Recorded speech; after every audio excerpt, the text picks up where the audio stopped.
Hi friends, எல்லாருக்கும் வணக்கம். எல்லோரும் எப்படி இருக்கீங்க? இன்றைக்கி பிரம்ம முகூர்த்த பூஜையோட 21வது நாள் கம்ப்ளீட் ஆகிடுச்சு. இது வெள்ளிக்கிழமை எடுத்த வீடியோ. இன்றைக்கி தான் வந்துட்டு என்னால் எடிட் பண்ண முடிஞ்சுது.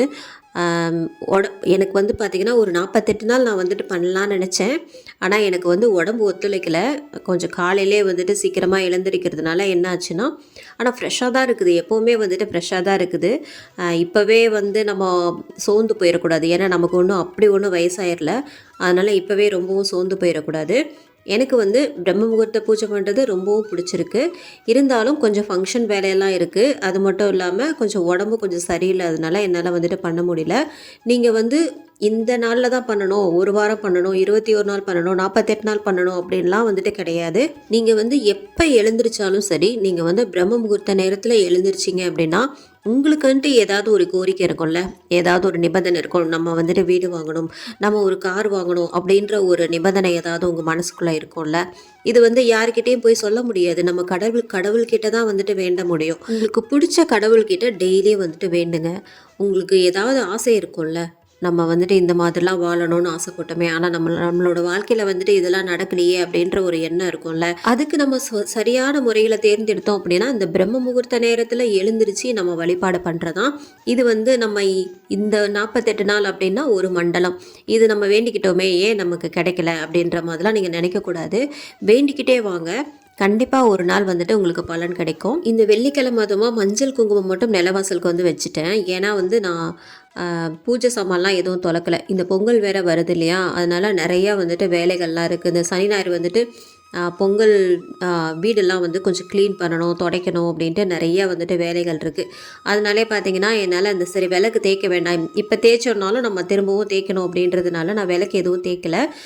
விளக்கு ஒன்றும் அந்தளவுக்கு மோசமாலாம் இல்லை, சரி ஓகேன்ற மாதிரி தான் இருந்துச்சு. அதனால தான் தேய்க்கலை. நான் வந்து இவ்வளோ நாளாக கட்டின சாரீலாம் ரொம்பவும் சிம்பிளாக இருந்தது. அப்படியே கட்டினதே வந்துட்டு தெரியாத மாதிரி இருந்தது, அவ்வளோ சாஃப்டாக இருந்தது.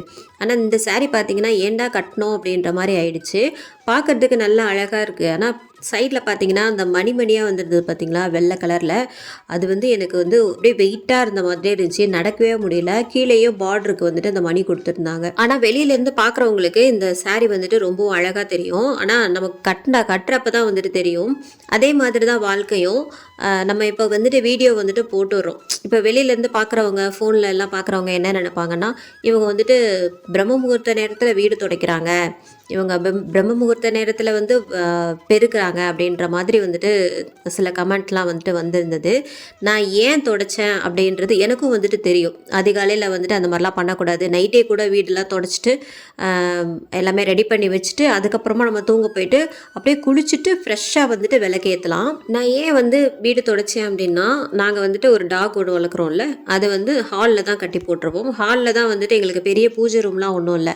அந்த மேலே உங்களுக்கு வீடியோ பார்க்குறவங்களுக்கு தெரிஞ்சிருக்கும், அந்த ஷெல்ஃபில் தான் வந்துட்டு வச்சுருப்போம். ஷெல்ஃபு கூட கிடையாது, அது மரக்கட்டையில் வந்துட்டு சிம்பிளாக வந்துட்டு சின்னதாக வந்துட்டு ஒரே ஒரு ஃபோட்டோ வச்சு விளக்கும் கொஞ்சம் கம்மியாக வச்சுருப்பேன்.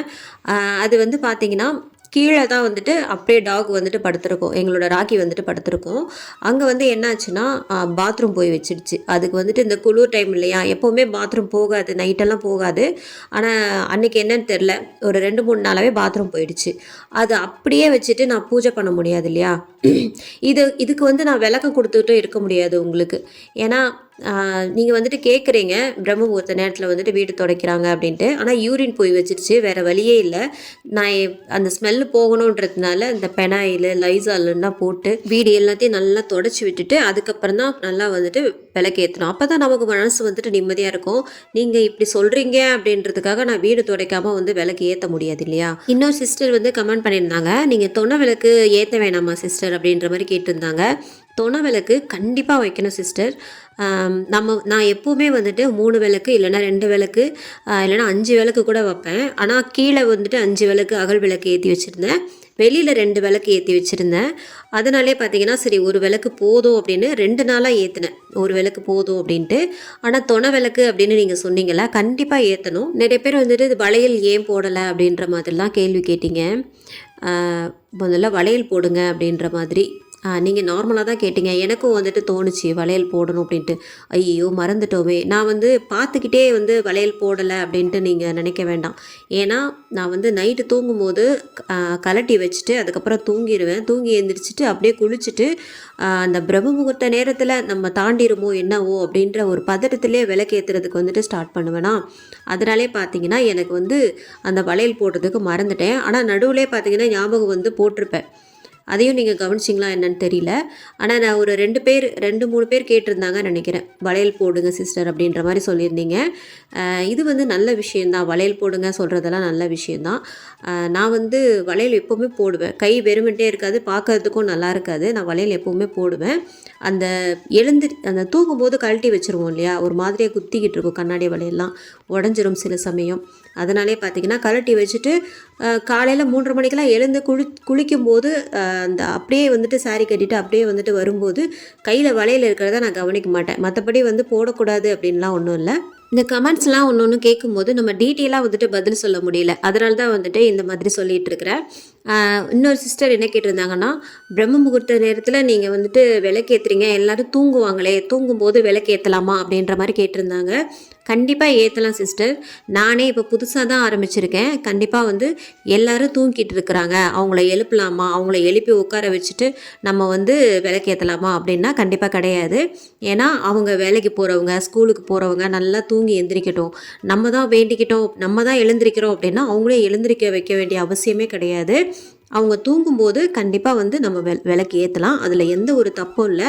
அது எல்லாமே தெரிஞ்சுக்கிட்டு தான் நான் வந்து இந்த பிரம்ம முகூர்த்த பூஜையே வந்துட்டு ஸ்டார்ட் பண்ணேன். அப்புறம் இன்னொரு சிஸ்டர் கமெண்ட்டில் என்ன கேட்டிருந்தாங்கன்னா, இந்த 5 விளக்கு ஏற்றுறீங்கல்ல, நிலவாசலில் காமிக்கக்கூடாதா, ஏன்பா காமிக்கக்கூடாதா, நானும் அப்படி தான் காமிச்சேன் அப்படின்ற மாதிரி சொல்லியிருந்தாங்க. 5 விளக்கு வந்து நான் தெரியாமல் வந்துட்டு காமிச்சிட்டேன். ஆனால் விளக்கு காமிக்கிறதுனால ஒன்றும் பிரச்சனை இல்லை. ஆனால் 5 விளக்கு ஏற்றி நீங்கள் கிழக்கு பார்த்த மாதிரி வச்சாலே போதும். மற்றபடி வந்து நம்ம எப்பவும் போல் இந்த கற்பூரம் ஏற்றி நம்ம வந்து தீபாராதனை காட்டினாலே போதும். தீபம் தூபம்ட்டு போடுவோம்ல, சாம்பிராணி புகைலாம் போடுவோம்ல, அதெல்லாம் வந்துட்டு நீங்கள் வெளியில் காட்டினா போதும். மற்றபடி இந்த 5 விளக்கு ஏற்றுறோம்ல பிரம்ம முகூர்த்த நேரத்தில், அதை வந்து நீங்கள் கிழக்கு பார்த்த மாதிரி வச்சாலே போதும். வேறு எதுவுமே பண்ண தேவையில்ல. அந்த 5 விளக்கை வந்து நீங்கள் வெளியில் எடுத்துகிட்டு போய் காட்டணுன்ற அவசியமே கிடையாது. நானுமே பார்த்தீங்கன்னா ஒரு 2 3 நாளாக பண்ணியிருந்திருப்பேன் நினைக்கிறேன். இந்த மாதிரிலாம் பண்ணக்கூடாது அப்படின்றது எனக்கு அதுக்கப்புறம் தான் தெரிஞ்சுது. அப்புறம் இன்னொரு சிஸ்டர் வந்து நான் 2 நாளாக பூஜை பண்ணேன். பட் எனக்கு வந்து 5:30க்கு பூஜை பண்ணலை, 6:30 ஆகிடுச்சு. அப்படி 6:30க்கு தான் நான் பூஜை பண்ணேன் அப்படின்ற மாதிரி சொல்லியிருந்தாங்க. 6:30 அப்படின்றது சூரியன் வந்துட்டு உதயமாயிருக்கும். நமக்கு 6 மணிக்கே வந்துட்டு 6 மணிக்கு மேலே போகக்கூடாது, சூரியன் உதயமாயிருக்கும். நீங்கள் 5:30 மணிக்குள்ளேயே ஏற்றுறதுக்கு பாருங்கள் சிஸ்டர். ஏன்னா 5:30 மணிக்குள்ளே தான் சொல்லியிருக்காங்க. பிரம்ம முகூர்த்த நேரம் வந்துட்டு 5:30 மணிக்குள்ளேயே வந்துட்டு கண்டிப்பாக ஏற்றி ஆகணும். அது நீங்கள் வேண்டி கேட்டது வந்து நீங்கள் எழுந்திரிச்சு அந்த நேரம் எழுந்திரிச்சு நீங்கள் வந்து எல்லா வேலையும் செஞ்சுட்டு அதுக்கப்புறம் விளக்கு ஏற்றுறதுக்கு லேட் ஆகிருக்கலாம். ஆனால் நீங்கள் வந்து 5:30 மணிக்குள்ளே விளக்கு ஏற்றுங்க, அது ரொம்பவுமே நல்லது. அப்புறம் வந்து இன்னொரு கமெண்ட்ஸ் என்னென்னா, நீங்கள் வந்து செருப்பு போடாதீங்க அப்படின்ற மாதிரிலாம் வந்துட்டு ஒருத்தவங்க கமெண்ட் பண்ணியிருந்தாங்க.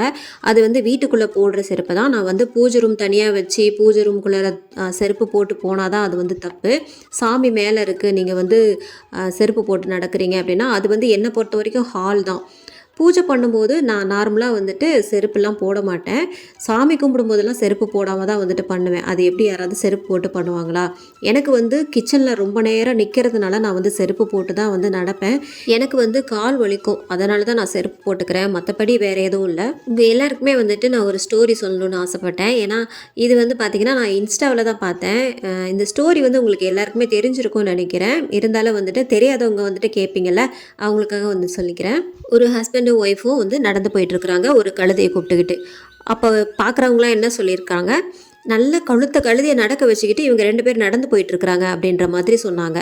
உடனே வந்து கணவன் என்ன பண்ணால் அது மேலே ஏறி உட்காந்துக்கிட்டான். அந்த கழுதை மேலே வந்து ஏறி உட்காந்துக்கிட்டான். அதுக்கப்புறம் கொஞ்சம் தூரம் போனதுக்கப்புறமா என்னாச்சுன்னா, என்ன ஒரு சுயநலமான கணவனாக இருக்கான், இவன் மட்டும் மேலே ஏறிக்கிட்டு மனைவியை நடக்க வச்சு கூட்டிகிட்டு போகிறான் அப்படின்ற மாதிரி சொன்னாங்க. உடனே இவன் என்ன பண்ணா, மனைவியை கூப்பிட்டு அந்த கழுதை மேலே உட்கார வச்சு கூட்டிகிட்டு போனான். அதுக்கப்புறம் என்னாச்சுன்னா, இன்னும் கொஞ்சம் தூரம் கூட்டிகிட்டு போனதுக்கப்புறமா 2 பேருமே வந்து கழுதை மேலே ஏறி உட்காந்துட்டு போகிறீங்களே, கழுதை பாவம் அப்படின்னு வந்துட்டு சில பேர் வந்துட்டு சொல்லியிருக்காங்க.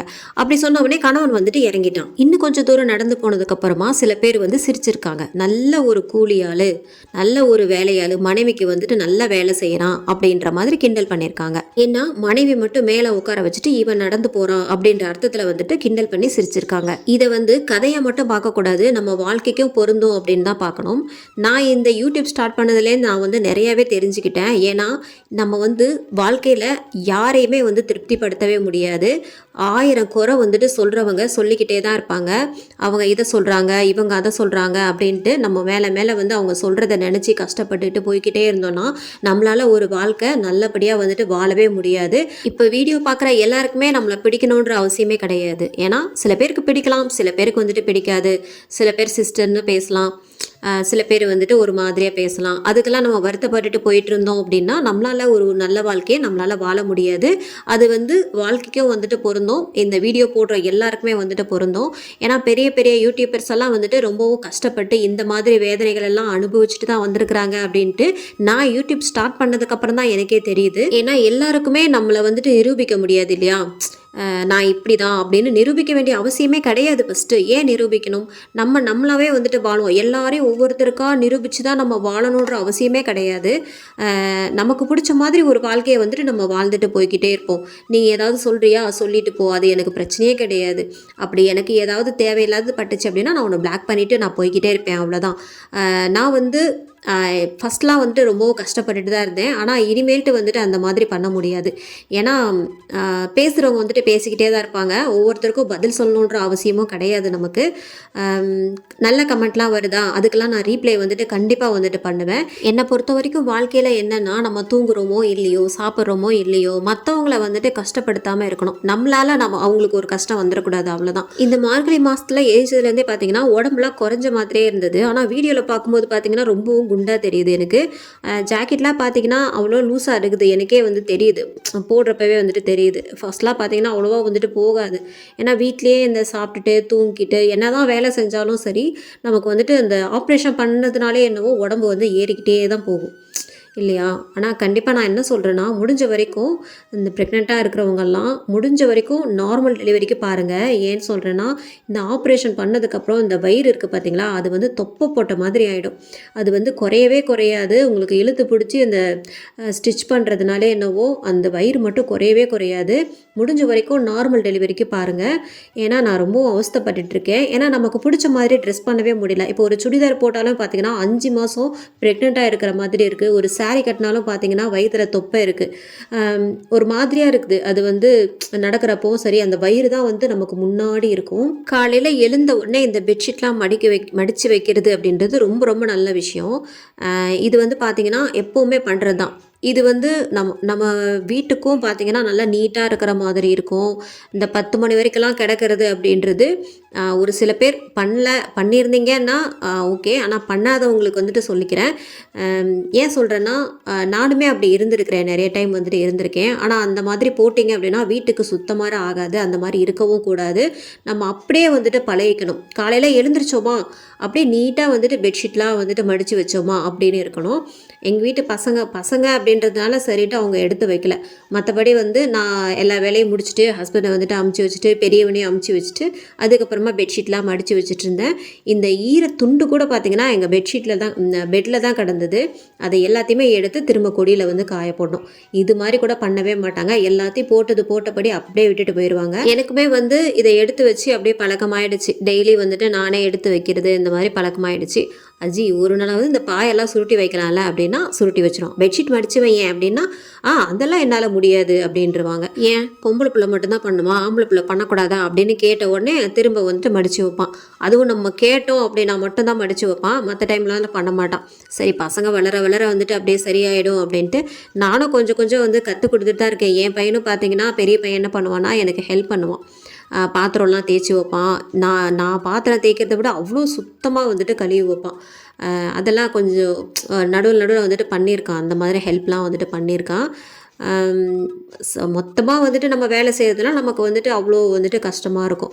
அவங்க வந்துட்டு ஸ்கூலு, படிப்பு, ரொம்ப எழுதுறது வந்துட்டு ரொம்பவும் எழுதுறது கொடுப்பாங்களா, எழுதிக்கிட்டே தான் இருப்பான். மற்றபடி சேட்டையும் வந்துட்டு 2 பேருமே சேட்டை பண்ணுவாங்க.